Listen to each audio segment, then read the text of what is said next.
Bismillah ar-Rahman ar-Rahim. Pour terminer la deuxième partie de Mars et de la Lune, euh, j'ai été forcé de décourter le temps d'écoute parce que les gens n'ont pas cette faculté à attendre une demi-heure pour qu'on leur raconte des trucs et surtout que je parle doucement. Mais je pense que c'est la meilleure solution, c'est de se poser des questions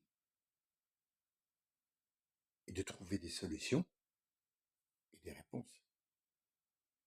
Il me faut des réponses.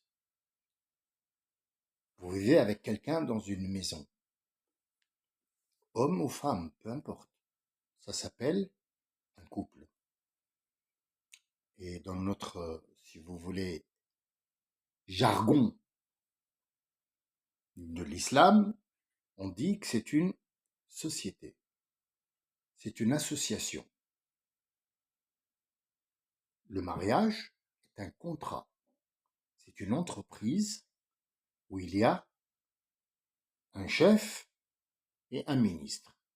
Jamais on trouvera deux chefs parce que sinon, le navire coule. Il y a toujours un capitaine et un second. Les deux peuvent en effet conduire le navire à bon port. Mais faut-il qu'ils s'accordent? Pour qu'ils s'accordent, il faut qu'ils se voient mutuellement et qu'ils négocient.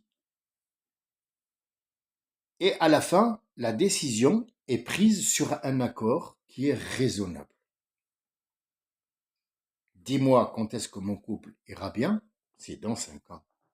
Pas avant. Non.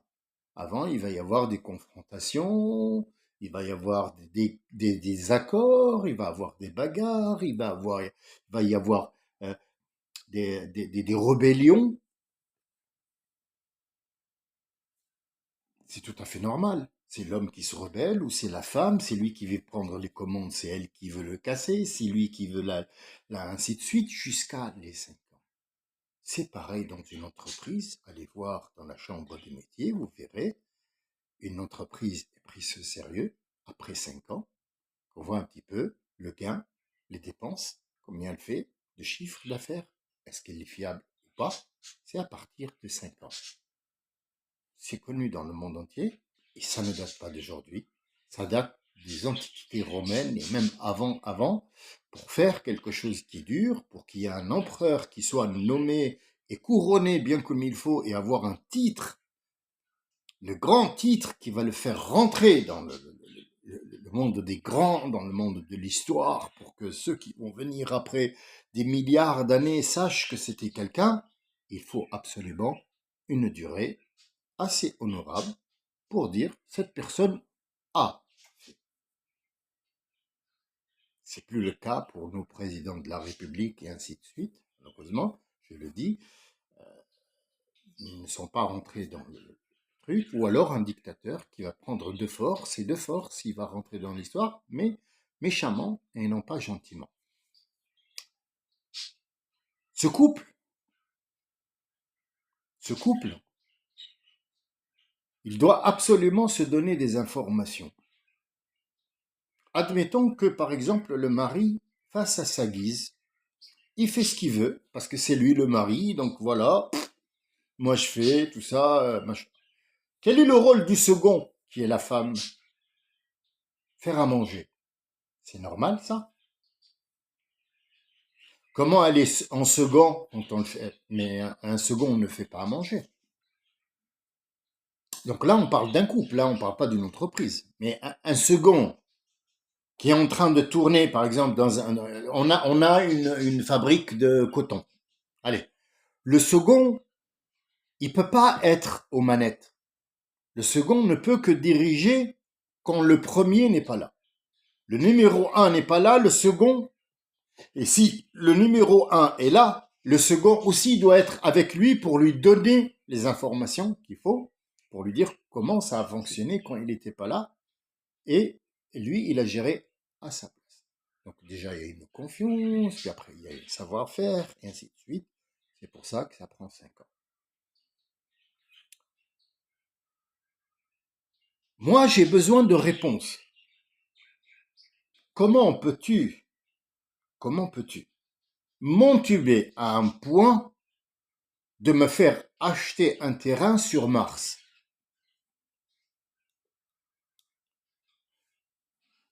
Les informations qui m'arrivent ne sont pas conformes.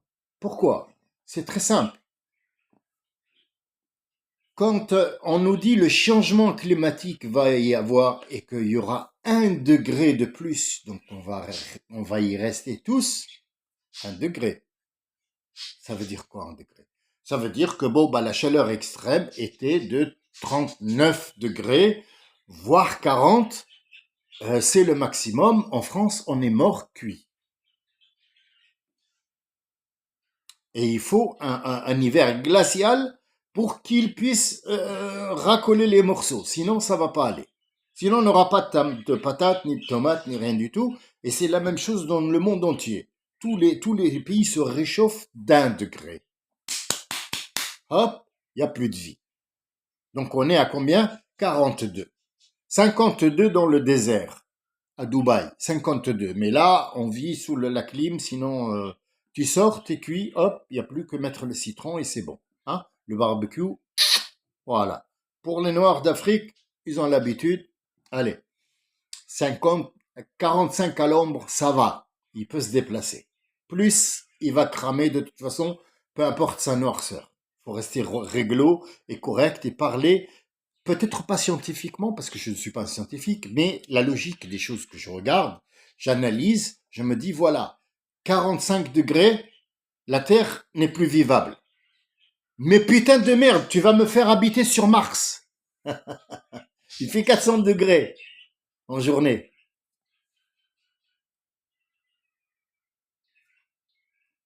Comment? Non, mais explique-moi comment. J'ai pas compris. Pas compris. Donc, je vais vivre dans un cocon où je vais fabriquer de l'air, mais avec quoi? Eh ben, on va monter les machines.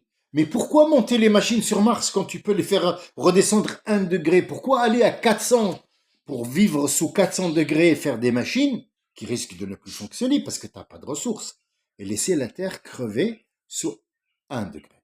Vous voyez, quand j'entends des trucs simples comme ça, que tout le monde peut comprendre, je peux plus croire qu'il y a un homme qui est monté sur la Lune et je sais pas quoi, et son copain le filme et lui il est en train de rigoler, puis après il est avec son quad ou je sais pas quoi. C'est con, c'est con. Déjà, il y a un problème même un Mongolien peut le voir. Un problème grand. Les gens de la ville, n'importe quelle ville, hein, Paris, Montpellier, Marseille, Toronto, Hambourg, allez où vous voulez dans le monde, Rio de Janeiro. Les gens de la ville, c'est très rare où ils voient des étoiles la nuit. Pourquoi? Parce que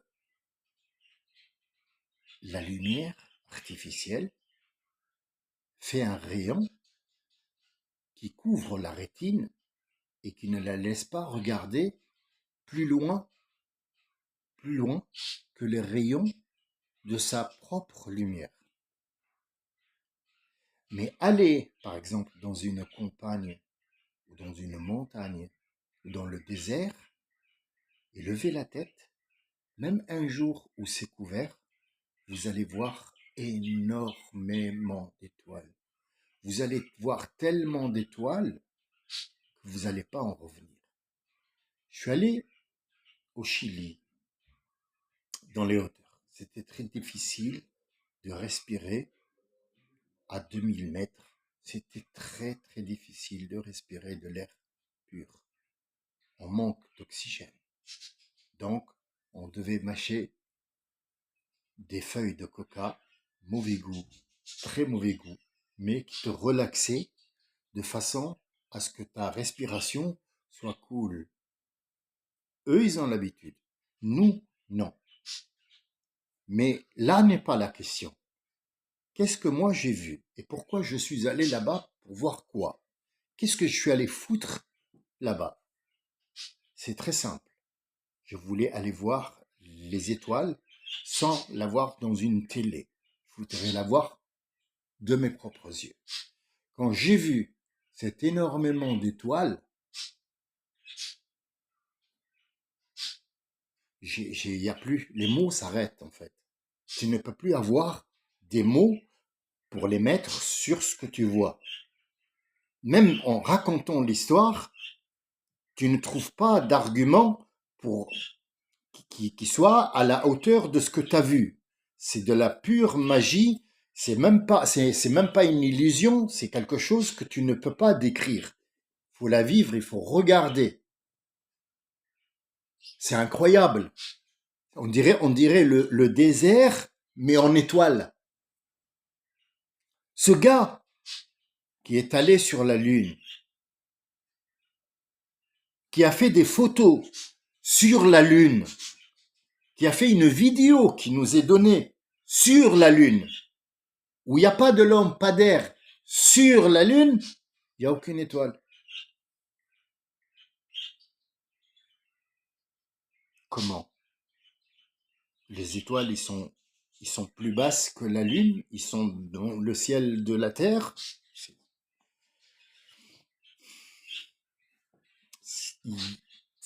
C'est bancal en fait. L'histoire, elle est bancale. Elle est bancale.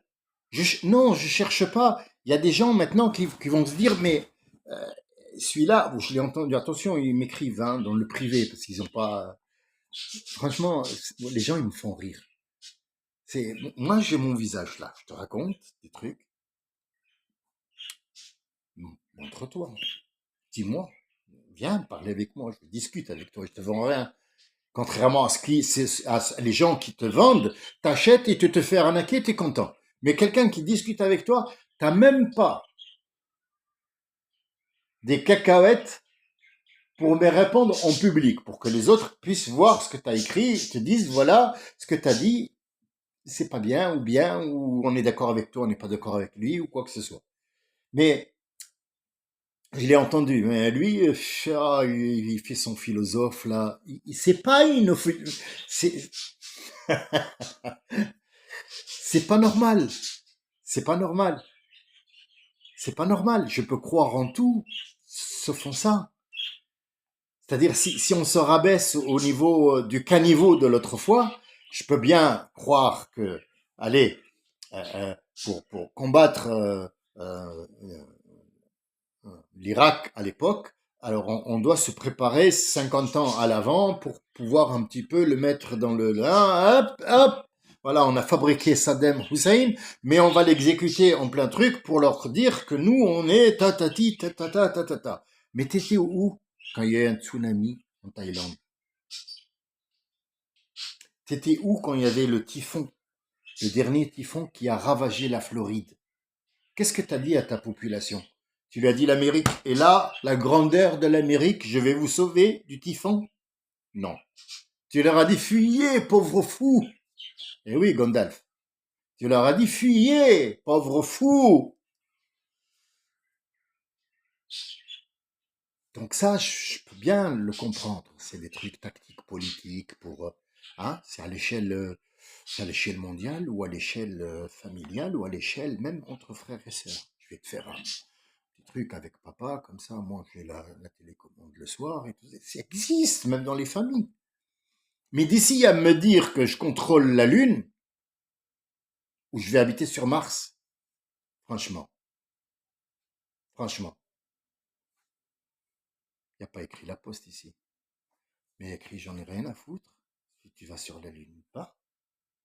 Mais il y a un verset coranique qui dit يا معشر الإنس والجن إن استطعتم أن تنفذوا من أقطار السماوات والأرض فانفذوا لا تنفذون إلا بالسلطان. Et si vous dépassez, يرسل عليكم شواظ من نار ونحاس فلا تنتصران. Clair, net et très très précis. Essayez de dépasser ce verset coranique. Si tu as envie, franchement, de me défier, fais le contraire de ce verset coranique qui est écrit au premier degré. Hein. On n'est pas encore rentré dans ce que ça veut vraiment dire. Ce que je viens de dire en arabe, c'est peut-être du charabia pour des gens, mais attention, c'est Ya ma'shar al-insi wal jinn, c'est-à-dire vous, les terriens, et les autres entités qui vivent avec vous sur Terre. Eh oui, nous venons de savoir qu'il y a une autre entité qui vit avec nous sur Terre. Si vous pouvez dépasser les couches superposées de la Terre que j'ai mis en place, vous irez, mais vous ne dépasserez pas l'orbite. Parce que si vous dépassez l'orbite, vous serez lapidé avec votre propre cuivre et des météoroïdes en feu. Et vous n'y arriverez pas. Sur ce, je clôt le chapitre de Mars et je vous dis que avec tout son argent, il a réussi. Ce qu'il a toujours voulu, c'est arriver au pouvoir. C'est tout. C'est tout. Et là où il voudra vous emmener, c'est pas sur Mars, mais c'est aux toilettes. Et il y va tous les jours, lui. D'ici à ce que se revoit, je vous remercie de votre écoute. Je vous ai donné matière à réfléchir. Comme un jeu. C'est gratuit. C'est que du bonheur. Pour moi, et j'espère que c'est pour vous. Et je vous souhaite le bonheur du monde entier. Salam, shalom, à bientôt. Et merci de votre écoute.